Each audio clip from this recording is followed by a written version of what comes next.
Isang binata ang hinatulan ng pagkakakulong at kalaunan ay ginawang isang alipin.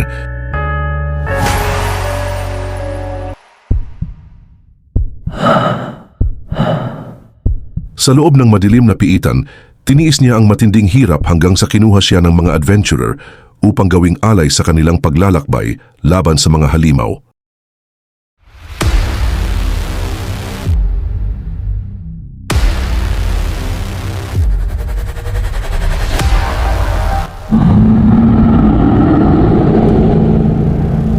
Ngunit sa kasamaang palad, ang kanilang misyon ay higit na mapanganib kaysa inaasahan. Isang pakikipagsapalaran na kahit ang mga batikang adventurer ay isa-isa ring nalipol. Ngunit ang pangunahing tauhan ng ating kwento ay hindi basta-basta isang alipin lamang. Sa kabila ng lahat, nagawa niyang makaligtas sa pinakadelikadong misyon at nakabalik sa bayan ng buhay. At ang una niyang hakbang, ang tuluyang mawala sa tanikala ng pagkaalipin. Tunghayan natin ang kapanapanabik na paglalakbay ng ating huling manlalakbay. Bago maganap ang lahat ng pangyayaring yon, balikan muna natin ang gabi sa lungsod ng Leith. Doon, sa isang maluwang na bahay, makikita ang labis na kagalakan sa mukha ni Ralph. Nakaupo siya sa harap ng kanyang vault na puno ng gintong barya, salapi, at samut-saring kayamanan. Ngunit biglang nagbago ang kanyang ekspresyon nang marinig ang malakas na katok sa pintuan. Agad niyang isinara ang vault, tinakpan ito ng carpet at mesa, at dali-daling nagtungo sa pintuan upang alamin kung sino ang dumating sa ganoong oras. Laking gulat niya nang makita na ang mga kumakatok ay hindi karaniwang bisita kundi ang mga gwardyang dapat ay nagbabantay sa kanilang teritoryo. Nagduda siya kung bakit naroon ang mga ito at hindi sa kanilang pwesto. Ngunit bago pa man siya makapagtanong ng maayos, may isang lalaking nagsabi sa kanya na huwag siyang magingay ng labis dahil hindi sila naroon bilang mga tagapag-utos niya. Ayon pa rito, may taong nais siyang makita.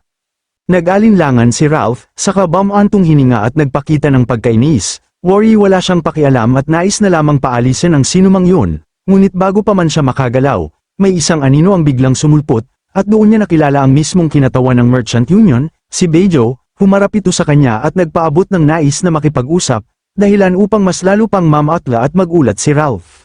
Bumalik tayo sa kasalukuyan, nandoon si Ralph, may masamang ngiti sa kanyang mukha. Worry ipinagmamalaki na siya ay kumikita ngayon ng salapi. Dahil dito, hindi napigilan ni Kiri na titigan siya ng masama. Para kay Kiri, malinaw na si Ralph ay isang sakim na tao, ngunit sa halip na matinag, sarkastikong ngumiti si Ralph at sinabi na nakakatakot daw ang titig na yun, at huwag naman siyang tingnan ng ganoon.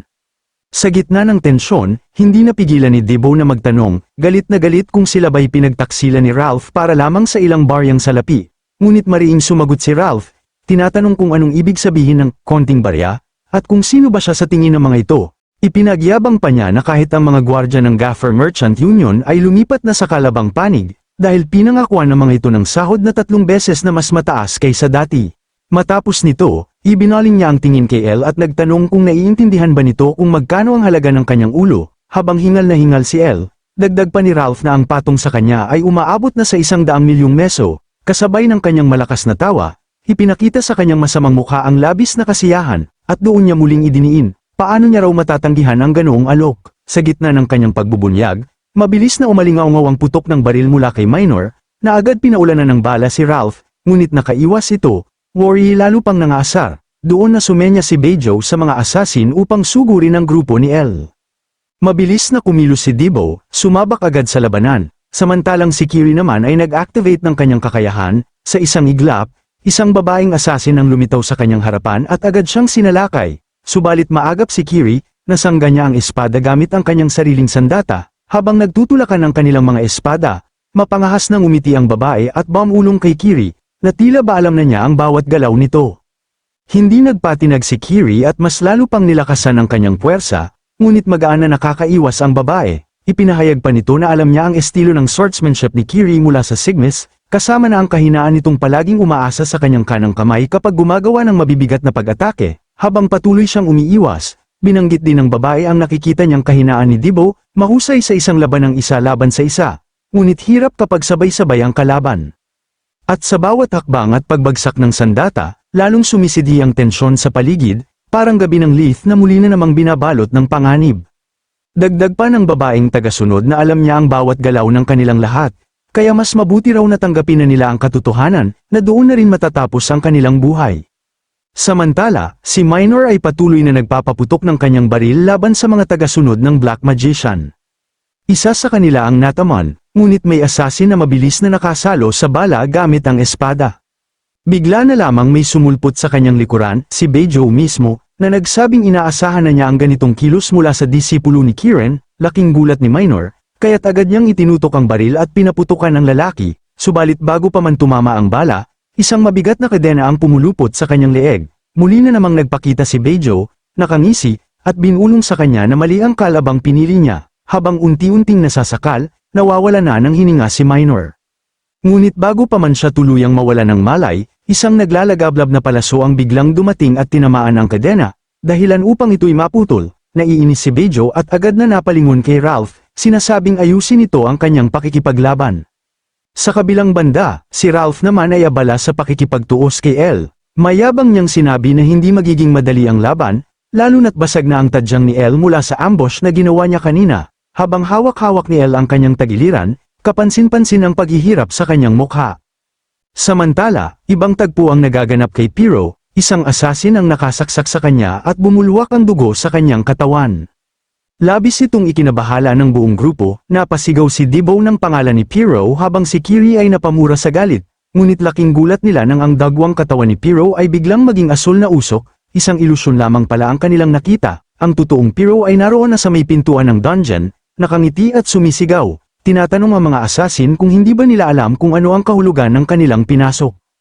Agad niyang nilagyan ng mana ang pintuan na may kakaibang simbolo, kumislap ito ng matinding liwanag at kasunod noon ay yumanig ang buong lugar. Ang mga makina sa ilalim ng dungeon ay nagsimulang gumalaw, dahilan upang kabahan ang mga assassin, maging si Beidou ay napailing, nagtatanong kung ano ang nangyayari, habang ang isang babaeng tagasunod ay nakaramdam ng masamang presensya.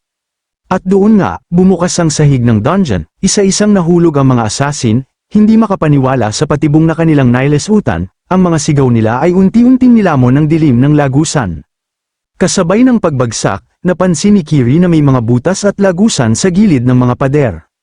Agad niyang hinawakan si Minor at pinaalalahanang kumapit ng mahigpit, habang sabay din niyang sinunggaban ang damit ni Debo. Si Debo naman, gamit ang kanyang kapangyarihan, ibinaon ang kanyang mabigat na palakol sa pader upang magsilbing panghawakan nila. Habang nakadikit, pinaikot niya ang sandata at nagawang maitapon si Minor papasok sa isa sa mga lagusan. Mabilis na nakapasok si Minor, at mula roon ay hinayla niya sina Kiri at Debo papasok.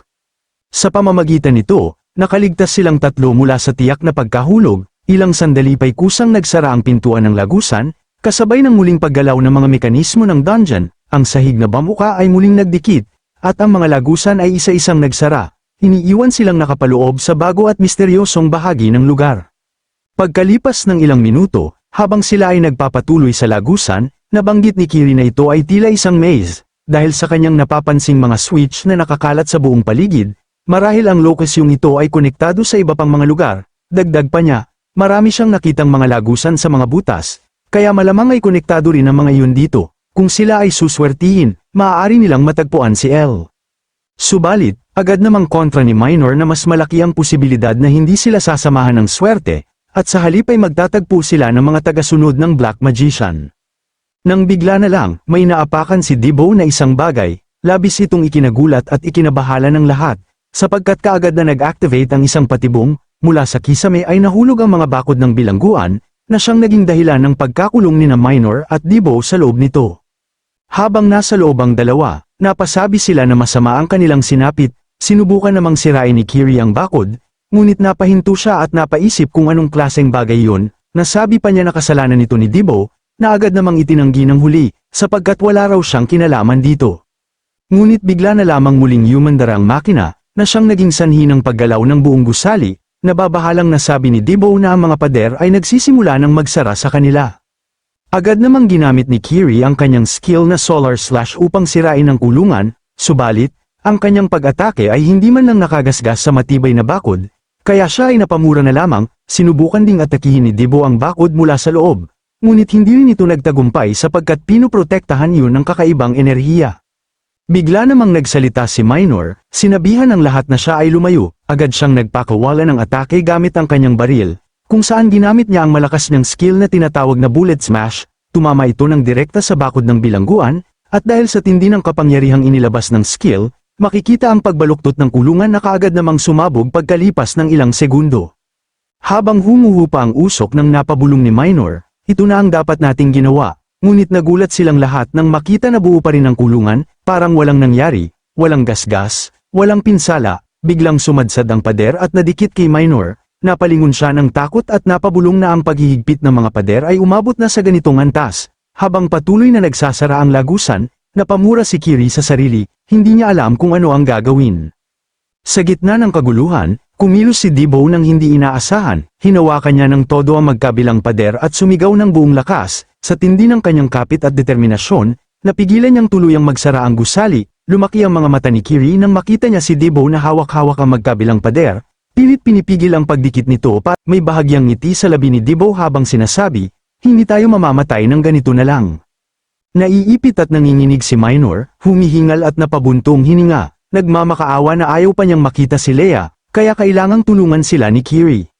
Sandaling pumikit si Kiri at nagmuni-muni, alam niya kung ano ang dapat gawin, ngunit hindi niya alam kung paano sisimulan, nang bigla na lang nagsalita si Debo, sabay sabi, mukhang hindi ito gumagana, napatingin si Kiri sa kanya at nagtanong, ano ang ibig mong sabihin? Habang patuloy na hinahawakan ni Debo ang magkabilang pader, sinabi niya na hindi niya malilimutan ang oras na sinubukan ni Kiri na isakripisyo ang kanyang buhay para lang maligtas siya. Dagdag pa niya na ayaw niyang may utang sa iba, kaya nais niyang masagip si Kiri kahit pa sa susunod na kanyang buhay, lalo na kung nasa panganib siya. Napatanong si Kiri kung yun ba ang tinutukoy niya, at ngumiti si Debo, sabay sabi na siya'y sumusuko na ngayon, dagdag pa niya, nang may ngiti sa mukha, na ibibigay niya kay Kiri ang pagkakataon at nagtatanong kung pwede ba siyang muling masagip. Napangiti si Kiri nang may halong pang-aasar at sinabing, baliw ka, bastardo, at bakit ka pa nagsasabi ng biro sa ganitong sitwasyon? Agad niyang hinigpitan ang pagkakahawak sa kanyang espada, handa na sa anumang mangyari. Sa gitna ng tensyon at panganib, nagkatinginan silang dalawa at sabay na napasigaw, kumapit lang muna, isang panata at pagpapahayag ng pagtitiwala at determinasyon na malampasan ang hamon na kanilang kinakaharap. Habang tumatakbo paalis sa kanila si Kiri, naisip ni Kiri na ang makina ay pinapaandar ng mana at ang mga bakod ng bilangguan ay pinuprotektahan ng isang aura. Marahil, mayroong bagay sa malapit na nagbibigay ng mana, kaya kinakailangan nilang kumapit hanggang sa ito ay mahanap at masira. Dagdag pa ni Kiri, habang patuloy silang tumatakbo, hindi dapat mag-isip si Debo ng mamatay bago mabayaran ang kanyang utang. Pumunta naman tayo sa itaas ng dungeon, kung saan makikita natin ang mabilis na pagtakbo ng mga assassin. Kasabay nito, may isang bagay na lumilipad, na agad sinubukan at atakihin ng isang assassin, ngunit hindi ito nataman. Ito ay ang skill ni Pyro na tinatawag na Flying Nimbus, na nagpalabas ng ulap kung saan sila ni El sumasakay. Napasabi ni Pyro kung anong klaseng mga assassin ang kanilang kinakaharap, dahil parang lahat sila ay mga makina ng pagpatay. Bigla na lang nilang naabot ang isang pader sa kanilang harapan, kaya napaisip si Pyro kung ito ba ay isang dead end. Ngunit nagawa nilang mapaliko ang ulap na sinasakyan ni Pyro habang ipinaliwanag nito kung ano ang problema sa lugar na yun. Dahil sa bilis ng paglapit ng mga assassin, napansin ni Pyro na kailangan nilang maghintay muna. Sa sandaling yun, ginamit ni El ang kanyang sandatang staff at ipinalabas ang kanyang skill na Fire Arrow, na tumama at pumatay sa mga papalapit na assassin. Makikita sa kanyang mukha ang ngiti, kahit na siya ay hinihingal at patuloy na hawak ang nag-aapoy na staff. Napasigaw si Ralph, nagbabala na huwag nilang ibaba ang kanilang depensa. Ngunit sinabi lang ni Bejo na kahit tumakbo sila, ito na rin ang kanilang katapusan. Habang nagpupumiglas, biglang sumulpot ang isang fire arrow sa likuran nila, na nagdulot ng malakas na pagsabog at tumama kay Ralph, subalit nag-teleport si Bejo malapit sa kanya, kaya napasabi ni Ralph na huwag munang mamatay habang hindi pa nababayaran. May hinagis namang kunay ang isang assassin, ngunit agad itong naharang ni Pyro gamit ang kanyang protection charm. Bigla rin namang lumiwanag ang suot na singsing ng assassin at ginamit ang kanyang skill na Shuriken Burst upang pasabugin ang itinapon na bagay papunta kay Pyro. Agad na hinawakan ni El ang damit ni Pyro at hinayla pabalik, kaya nailigtas niya ito mula sa malaking pagsabog na dulot ng item ng assassin. Makikita natin ang paglapag ni El sa lupa habang hawak pa rin si Pyro sa kanyang damit bago niya ito bitawan upang muling maghanda. Nagpatuloy ang mga assassin sa kanilang pagsugod, dala ang kanilang mga sandata. Ngunit napansin agad ni El ang kanilang paglapit, agad niyang ipinalabas muli ang kanyang skill na Fire Arrow, tumama sa isang assassin at nabutas ang katawan nito, nagpaulan naman agad ang mga assassin ng kanilang mga kunay, ngunit nagawa ni Elle na maiwasan ito. Ginamit ni Elle ang kanyang bracelet upang magpalabas ng malaking apoy gamit ang kanyang skill na Fire Orb, ngunit napalibutan siya ng mga assassin, at sumugod sila mula sa iba't ibang direksyon. Gamit ang kanyang nag-aapoy na staff, hinampas niya ang mga sumugod na assassin, humiwalay ang kanilang mga katawan bago pa man nila maabot si Elle. Habang hinihingal si Elle sa mga kaganapan, makikita natin ang lahat ng mga assassin na natitigilan sa kanilang kinatatayuan. Sa takot at pangamba, napaisip ang bawat isa na si Elle ay tunay na isang halimaw. Sa ibaba ng dungeon, naroon si Kiri na sa wakas ay nakaabot sa isang silid na naglalabas ng napakalakas na enerhiya. Habang hinihingal at pawisan, dama niya ang tuwa dahil natagpuan din niya ang matagal na niyang hinahanap. Sa gitna ng silid ay nakatayo ang isang bagay na tila pinagmumulan ng malakas na kuryente. Napaisip siya na kung ito nga ang pinagmumulan ng mana source ng buong gusali, wala na siyang magagawa kundi harapin ito. Habang dahan-dahan siyang lumalapit, napansin niya ang napakalaking lawak ng nakaipong mana sa ilalim ng bagay. Agad siyang nakumbinsi na kung masisira niya yun, maaaring masagip niya sina Dibo at Miner, ngunit bago pa siya makagalaw, isang tinig ang biglang umalingaw mula sa dilim, puno ng interes at panunuya, agad siyang napalingon, subalit huli na, dahil mabilis na umatake ang isang babaeng tagasunod, gamit ang kasanayang tinatawag na Dawn, Moonflow 5th Form, Void Shattering Flash. Hindi na nakaiwas si Kiri at tumilapon siya sa lakas ng tama, nagsuka ng dugo at bumagsak sa sahig. Sa sobrang saya, nagngingisi ang babae habang sinasabi na napakaswerte niya, dahil kung mapapatay niya ngayon si Kiri, sabay na rin niyang mapapahamak ang dalawa pa nitong kasama. Dagdag pa niya, si Kiri ang pinakamahina sa kanilang lahat, kaya lalo siyang natutuwa sa pagkakataong hawak niya. Habang pinagmamasdan ng babae ang sugatang si Kiri na nakaupo sa sahig, sinabi pa nitong tila pabor sa kanya ang lahat ng pangyayari, ngunit nagawa pa ring makatayo ni Kiri at mariing binigkas na wala siyang oras para makipaglaro. Ibinangon niya ang kanyang espada at pinakawalan ang kasanayang tinatawag na Rising Sun, handang-handa siyang magsimula, dahil siya mismo ay abala at walang oras sa walang saysay na pag-uusap. Hindi nagustuhan ng babae ang pagtutol nito at mariing sinabi na tunay ngang matigas ang ulo ni Kiri, mabilis niyang kinuha ang sisidlan ng mga espada at pinakawalan ang kasanayang Tempest Downpour Blade, sabay hagis ng napakaraming sandata na diretsyong papunta kay Kiri, habang umaataking sunod-sunod, ipinahayag pa niyang matagal na niyang hinihiling ang sandaling ito, ang patayin siya. Nagawang mapalihis ni Kiri ang mga espada gamit ang sariling sandata, subalit kinabahan siya dahil hindi niya malaman kung saan nagmumula ang mga ito, lalo siyang nabahala nang mapansin niyang may mga peking espada na nakikihalo sa tunay, at ang mga sandatang naipalihis na niya ay kusang bumabalik mula sa mga pader, muling papunta sa kanya, muntikan na siyang tamaan sa ulo, ngunit nakaiwas siya sa huling sandali. Habang nag-iisip ng paraan, napansin niyang may hinilang kulay pulang bagay ang babae, isang mahika na kumokontrol sa isa sa mga espada sa kanyang likuran upang muling umatake. Sa isang iglap bago pa tumama, nagawa ni Kiri itong salubungin gamit ang kanyang sandata, ngunit lalong dumobble ang kaba niya nang makita na kayang kontrolin ng babae ang maraming espada ng sabay-sabay, tila ginagalaw ang mga ito ayon sa kanyang nais. Napaisip si Kiri, naiinis at naguguluhan, kung ito ba'y bunga ng telekinesis na ginagamit ng kanyang kalaban. Habang nagmamasid si Kiri, napansin niya ang kulay pulang sinulid na nakakabit sa bawat sandata, biglang naghagis ng mahabang espada ang babaeng tagasunod, at tumama ito sa kanyang katawan, ngunit bago pa man makapinsala ng lubusan, nagawa ni Kiri na saluhin ang espada gamit lamang ang kanyang kilikili, noon niya napagtanto na hindi pala telekinesis ang ginagamit ng babae, sa halip, nagagawa nitong kontrolin ang mga sandata gamit ang mga halos di nakikitang sinulid. Mabilis niyang hinayla ang sinulid mula sa espadang kanyang nasalo, at dahil dito ay napahila rin ang babaeng kalaban papalapit sa kanya, subalit hindi nagpadaig ang babae, agad niyang iniangat ang sandata at pinakawalan ang kasanayang sword drawing art, 100 Slaying Flash. Sunod-sunod ang mga pag-atake na halos sabay-sabay tumama, nagdulot ng maraming hiwa sa katawan ni Kiri.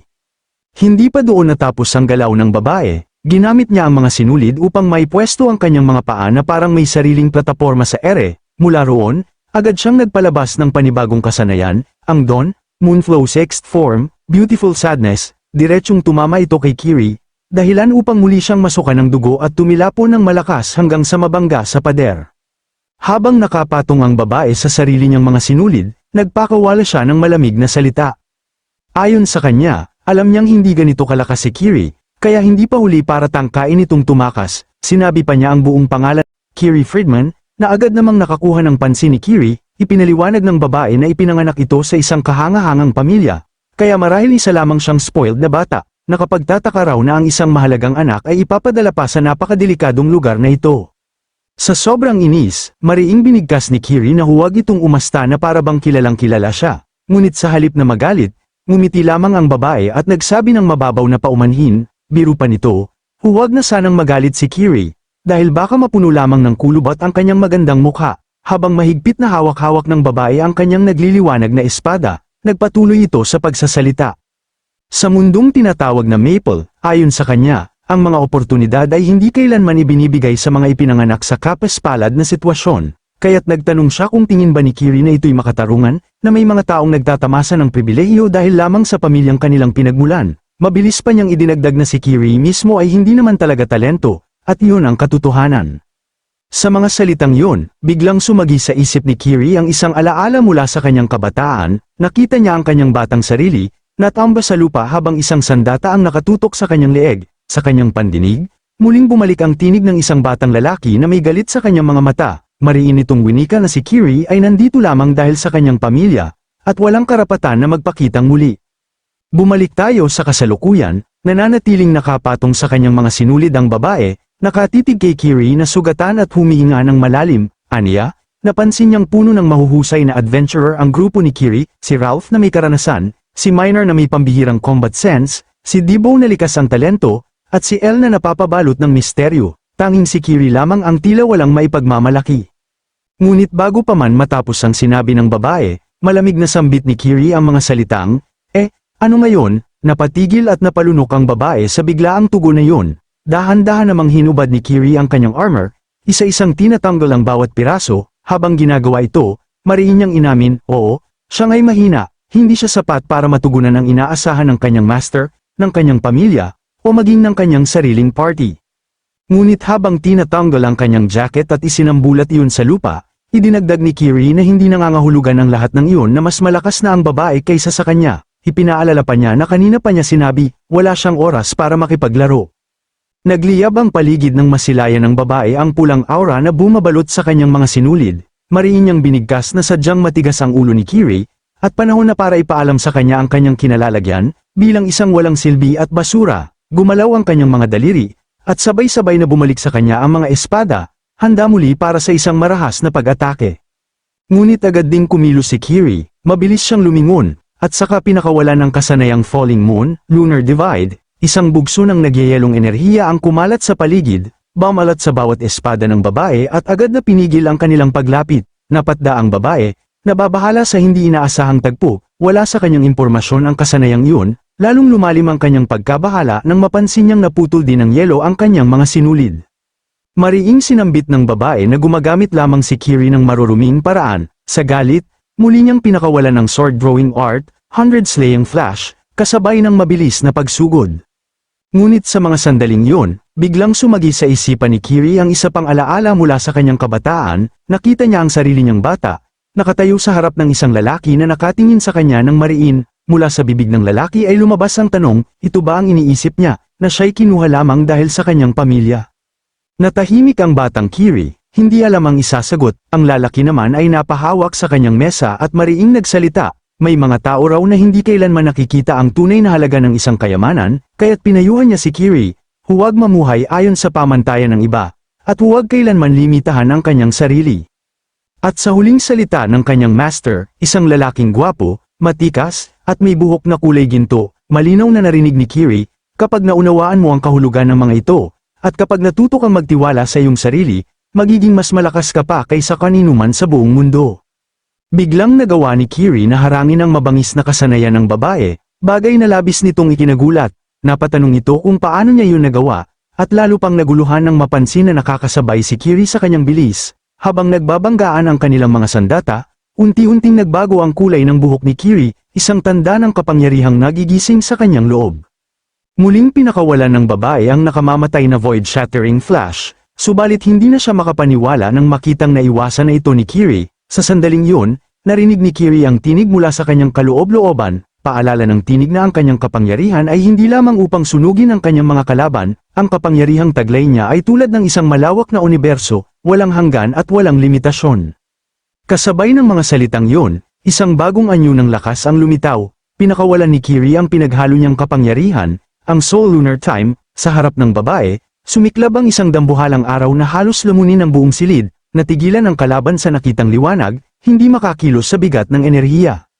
Mabilis na kumilos si Kiri, ang espada ay nakataas at kumikislap, sa isang iglap, pinakawalan niya ang kasanayang loud rush. Ang paghiwa ng kanyang espada ay dumiretso, bumaon sa mismong dambuhalang araw, at dumaan hanggang sa katawan ng babaeng tagasunod. Ilang sandali pa, yumanig ang paligid, nawasak ang mana source ng buong gusali, habang nagmamadaling tumatakbo si Kiri sa lagusan, sumagi sa kanyang isipan ang mga salita ng kanyang master. Sa wakas, naunawaan niya ang tunay na kahulugan, na hindi ang sarili niyang mga limitasyon ang dapat magdikta ng kanyang kapalaran. Ngunit pagdating niya sa kulungan, tumambad ang pader ng lagusan na tuluyan ang nagsara. Napatanong siya sa sarili, huli na ba niyang naunawaan ang lahat? Sa gitna ng pag-aalinlangan, bigla namang gumuho ang isang bahagi ng bakod. Mula roon, naisalayan niya sina Dibo at Miner, ligtas, nakatayo sa kanyang harapan. Sa sandaling yun, mariin ang naging paninindigan ni Kiri. Mula ngayon, hindi lamang siya maniniwala sa kanyang mga kaibigan, maniniwala rin siya sa kanyang sarili.